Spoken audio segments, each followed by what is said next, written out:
as I'm pacing the pews in a church corridor, and I can't help but to hear, no, I can't help but to hear an exchanging of words. What a beautiful wedding, what a beautiful wedding, says a bridesmaid to a waiter. Yes, but what a shame the poor groom's bride is a whore.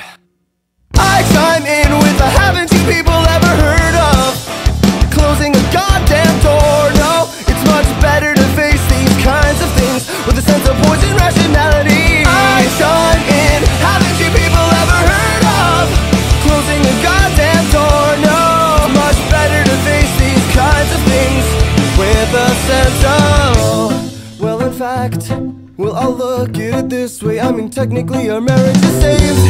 Well, this calls for a toast.